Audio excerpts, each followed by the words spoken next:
Panduan Ibadah Online GPIB Immanuel Bekasi. Persiapan sarana ibadah. Sebelum ibadah dimulai, pastikan koneksi internet memadai. Lalu akses channel YouTube GPIB Immanuel Bekasi di G Immanuel TV. Persiapkan diri. Berdoalah sebelum ibadah dimulai. Lalu ikutilah rangkaian ibadah selayaknya kita mengikuti ibadah.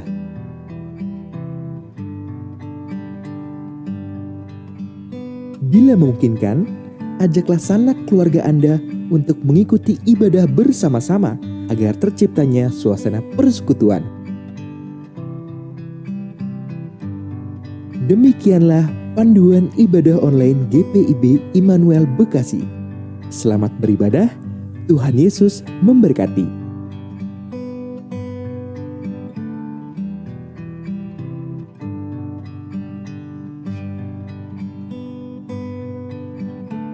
Selamat malam. Senang bisa berjumpa kembali. Dan kita sudah berada di bulan baru, bulan September. Mari dengan sukacita kita mengambil bagian dalam ibadah pada malam hari ini.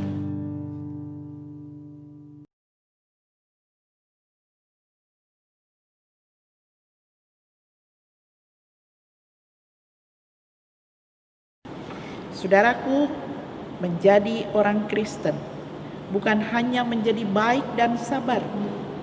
Menjadi orang Kristen seharusnya berhikmat, sehingga dengan hikmat membuat kita dapat mengambil keputusan di situasi yang sulit. Mari mohon hikmat Tuhan dalam menghadapi tantangan hidup. Kita menyanyi memuliakan Tuhan dari Kidung Jemaat 17 bait 1 dan 2.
Kita berdoa.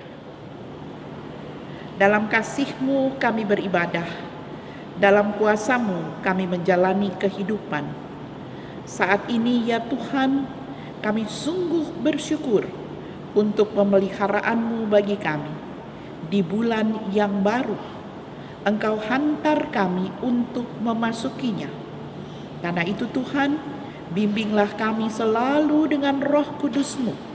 Bentangkan kebenaran firman-Mu, dan dengan pertolongan Roh Kudus-Mu, kami siap mendengar dan melaksanakannya. Dalam nama Tuhan Yesus, kami berdoa. Amin. Marilah mendengar firman Tuhan yang dibacakan dari Alkitab, Amsal Fatsal 4 ayat 5 dan 6. Amsal Fatsal 4 ayat 5 dan 6 yang menyatakan, perolehlah hikmat, perolehlah pengertian, jangan lupa dan jangan menyimpang dari perkataan mulutku. Janganlah meninggalkan hikmat itu, maka engkau akan dipeliharanya. Kasihilah dia, maka engkau akan dijaganya. Demikianlah pembacaan Alkitab. Berbahagialah semua orang yang mendengar firman Tuhan dan melakukannya. Terpujilah Tuhan Yesus. Haleluya.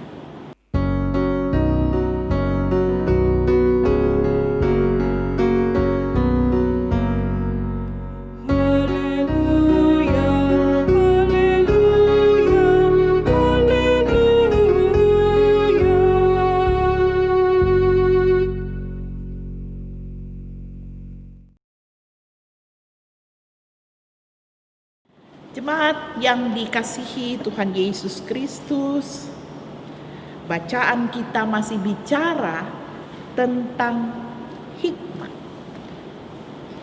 Di kitab 1 Raja-Raja Fatsal 3 ayat 9 menyatakan hikmat adalah kemampuan hati yang faham menimbang perkara untuk menghakimi. Umat dapat membedakan mana yang baik dan mana yang jahat. Mengapa hikmat sangat diperlukan untuk menghadapi kehidupan ini? Tanpa hikmat, orang bisa keliru dalam mengambil keputusan. Tanpa hikmat, orang bisa salah melangkah. Apa yang dipaparkan kitab Amsal malam hari ini, bahwa hikmat tidak boleh dilupakan. Hikmat itu seperti nasihat orang tua kita, seperti pengajaran yang diberikan orang tua kita. Selalu kita ingat dan kita mau melakukannya, meskipun barangkali orang tua kita sudah tiada.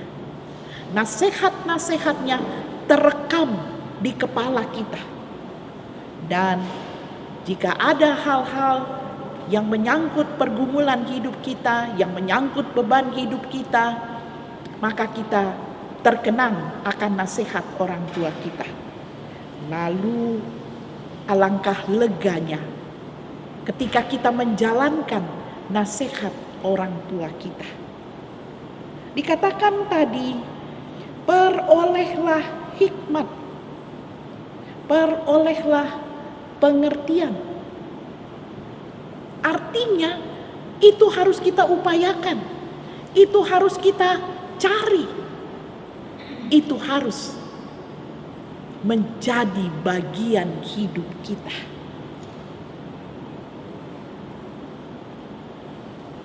Mari lihat Mazmur 111, Mazmur 111 pada ayatnya yang ke-10. Mazmur 111 pada ayatnya yang ke-10. Apa dikatakan di situ? Kita baca bersama-sama. 1, 2, 3. Permulaan hikmat adalah takut akan Tuhan. Semua orang yang melakukannya berakal budi yang baik. Puji-pujian kepadanya tetap untuk selama-lamanya. Kalau dikatakan permulaan hikmat adalah takut akan Tuhan, berarti Tuhan itu sendiri sang hikmat.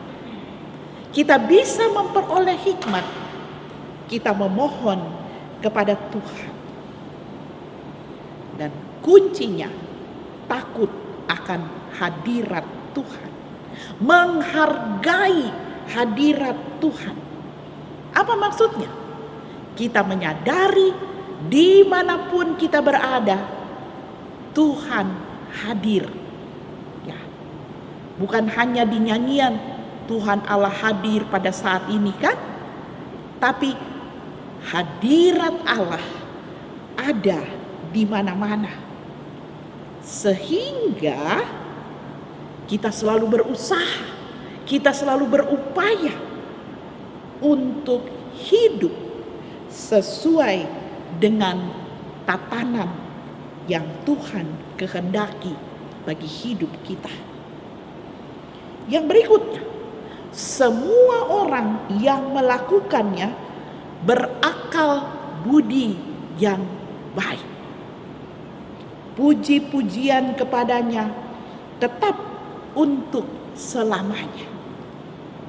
Makanya tadi di pendahuluan dibilang, orang Kristen itu bukan hanya menjadi sabar, bukan hanya menjadi baik, tapi menjadi Kristen seharusnya berhikmat. Saudara-saudara yang dikasihi Tuhan, kalau kita berhikmat, kita berakal budi yang baik.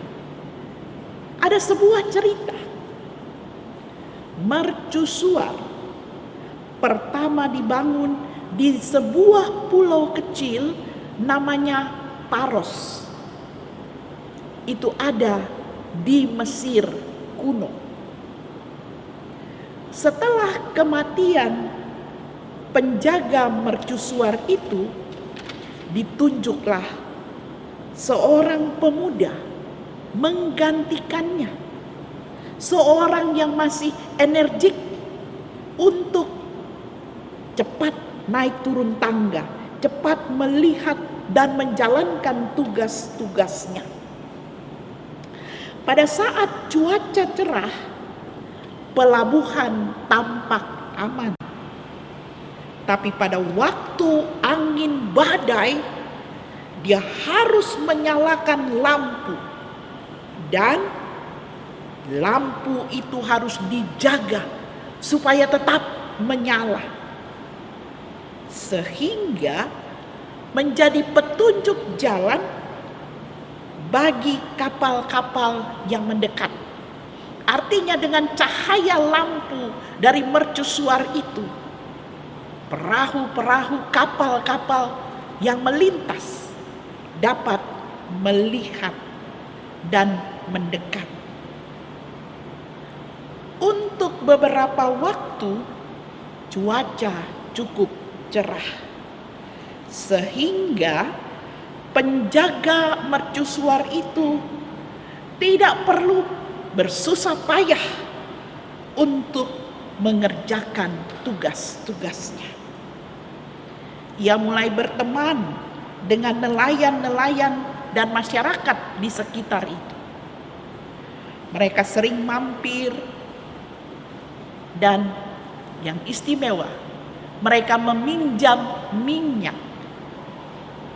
Daripada mereka pergi ke pelabuhan membeli minyak, mereka meminjam minyak. Lama-lama ya habis, biar banyak stoknya. Tapi kalau dipakai terus, tidak pernah diganti, habis. Pada satu sore, penjaga mercusuar itu tidak menjumpai satupun dari nelayan-nelayan, sahabat-sahabat yang biasa ia bercengkrama. Ternyata mereka hanya berlayar dekat-dekat saja.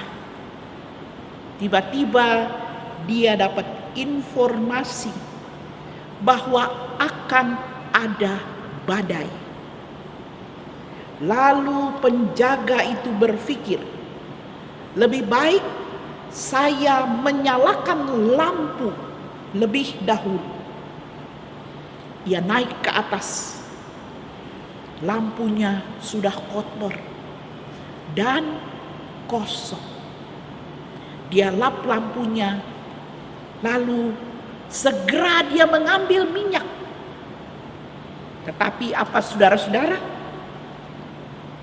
Minyak di drum tempat penyimpanan minyak benar-benar kosong. Badai pun datang. Kapal-kapal dihempas badai. Karena mereka tidak melihat cahaya dari lampu mercusuar. Banyak kapal hancur berkeping-keping. Saudaraku, situasi aman dan nyaman membuat kita bisa terlena. Kita tidak siap. Kita pandang enteng tugas dan tanggung jawab kita. Kisah ini mau mengingatkan bahwa hikmat itu tidak dengan sendirinya. Hikmat kita peroleh dari Tuhan. Dan kalau kita dekat dengan Tuhan, maka sang hikmat itu memberi pencerahan bagi kita, memberi ingatan bagi kita, memberi panduan bagi kita. Kalau saudara dan saya gagal membangun membangun spiritual hidup kita, maka kita hidup di luar Tuhan dan kita kehilangan hikmat. Jika kita memiliki semangat tanpa firman, kita habis. Tetapi jika kita memiliki firman tanpa spirit, kita kering. Namun jika kita memiliki keduanya, firman Tuhan dan hidup spiritualitas kita terbangun, maka kita bertumbuh. Jadi bertumbuhlah dalam takut akan Tuhan. Maka kita berhikmat menghadapi hidup ini. Apalagi saudaraku, di situasi pandemi COVID-19 ini, banyak orang sudah merasa jenuh beribadah di rumah, tiap minggu begitu-begitu saja. Tidak ada lagi yang menggairahkan. Jangan seperti itu, saudaraku. Kita harus tetap semangat membina, membangun persekutuan kita dengan Tuhan bersama dengan keluarga kita. Kita juga harus tetap berhikmat, menggunakan masker, mencuci tangan, menjaga jarak. Kita juga masih harus bersabar untuk tidak berkumpul. Karena ketika kita berkumpul, bahaya mengancam. Kita tidak tahu ada yang membawa virus corona di antara kita.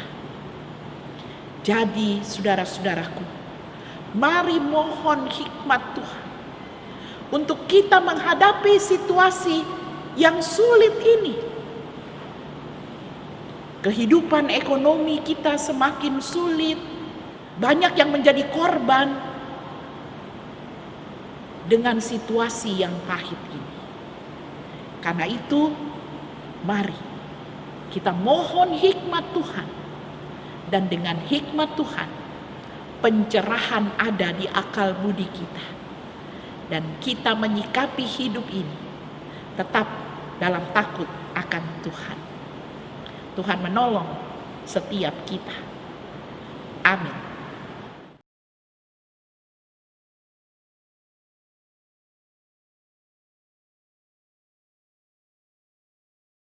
Mari berdoa. Bapa di surga, Bapa dalam Tuhan kami Yesus Kristus, terima kasih. Tuhan menjaga kami, Tuhan menolong kami, Tuhan memberkati kami.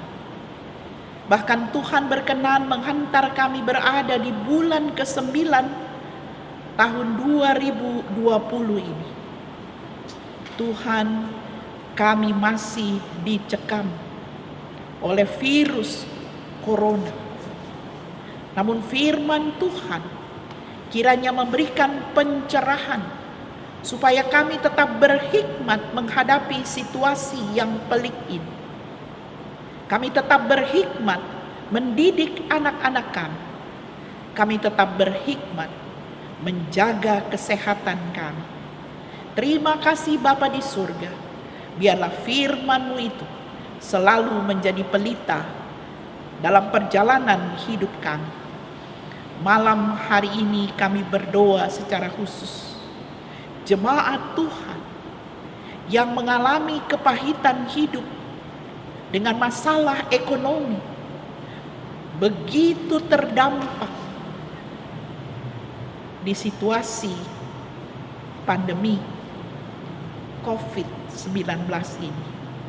Berikan kekuatan, berikan kesabaran, berikan sukacita sorgawi, sehingga dengan semangat yang ada, mereka bangkit. Mereka yakin dan percaya Tuhan buka jalan. Oh Bapa di surga, Engkau menguatkan setiap suami, kepala keluarga, boleh menjadi pemimpin bagi istri dan anak-anak. Engkau juga memberkati semua istri, semua ibu rumah tangga mampu mengelola hidup ekonomi keluarga. Tuhan memberkati anak-anak, tetap tekun belajar. Tuhan cukupkan keperluan seisi keluarga. Terima kasih Bapa, biarlah rumah tetap menjadi sorga bagi kami dan keluarga. Kami berdoa Tuhan untuk vaksin yang sedang diuji coba. Biarlah dengan pertolongan Tuhan, vaksin itu boleh menjadi alat yang ampuh untuk virus corona. Tak putus kami mohon Tuhan berkati para dokter, para ilmuwan, para pemimpin-pemimpin. Mereka boleh melaksanakan tugas tanggung jawabnya dengan baik. Dan masyarakat biarlah tetap disiplin menjalani protokoler kesehatan. Terima kasih Tuhan. Kami bersyukur bersama dengan orang tua yang mengalami pemulihan dalam kesehatan mereka. Biarlah Bapa lewat kesehatan yang ada, mereka pergunakan sisa hidup mereka untuk kemuliaan nama Tuhan. Mereka tetap menjadi pernaungan bagi anak-anak. Tuhan Yesus, kami berdoa untuk bulan baru penuh dengan misteri, tapi kami percaya penyertaan Tuhan menyertai kami. Harapan-harapan kami ke depan kiranya Engkau berkati.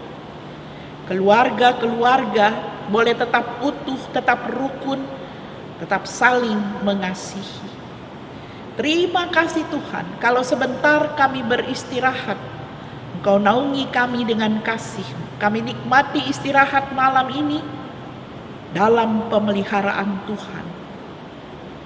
Kepekatan malam bukan ketakutan bagi kami, karena terang cahaya kasih Kristus menaungi kami. Besok pagi kami boleh bangun dengan tubuh yang sehat segar untuk kembali beraktivitas sebagaimana biasa. Terima kasih Tuhan, karuniakan kami semua hikmat-Mu, kekuatan, kesehatan yang prima, dan kami tetap melakukan yang terbaik di tengah situasi sulit. Ini doa kami, pengharapan kami yang kami pertaruhkan hanya di dalam nama Tuhan Yesus Kristus yang telah mengajar kami berdoa. Bapa kami yang di sorga, dikuduskanlah namamu. Datanglah kerajaan-Mu, jadilah kehendak-Mu di bumi seperti di sorga. Berikanlah kami pada hari ini makanan kami yang secukupnya. Dan ampunilah kami akan kesalahan kami, seperti kami juga mengampuni orang yang bersalah kepada kami. Dan janganlah membawa kami ke dalam pencobaan, tetapi lepaskanlah kami daripada yang jahat.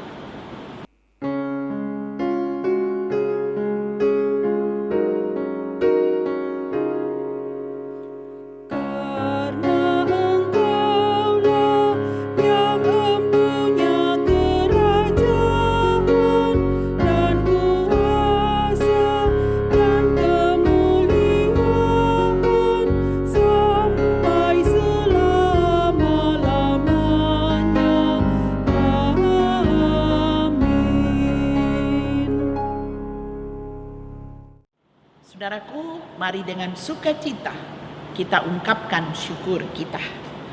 Ungkapan syukur bukan sekedar kata-kata, tetapi nyata juga lewat pemberian yang dibutuhkan untuk menunjang pekerjaan pelayanan gereja. 1 Tawarikh 16 ayat 29 mengatakan, berilah kepada Tuhan kemuliaan namanya, bawalah persembahan dan masuklah menghadap Dia. Sujudlah menghadap kepada Tuhan dengan berhiaskan kekudusan.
Mari berdiri untuk menyerahkan persembahan ini kepada Tuhan dalam doa syukur. Kita berdoa. Ya Tuhan, terimalah persembahan syukur kami, yaitu umat yang telah Engkau selamatkan. Jadikanlah persembahan syukur kami ini sebagai berkat bagi sesama dan bagi pembangunan tubuh Kristus. Amin. Angkatlah hati dan arahkanlah pikiranmu kepada Tuhan, serta terimalah berkat-Nya. Anugerah Tuhan Yesus Kristus, kasih setia Allah Bapa, dan persekutuan dengan Roh Kudus menyertai Bapak, Ibu, saudara-saudari sekalian malam hari ini, bahkan sampai selama-lamanya.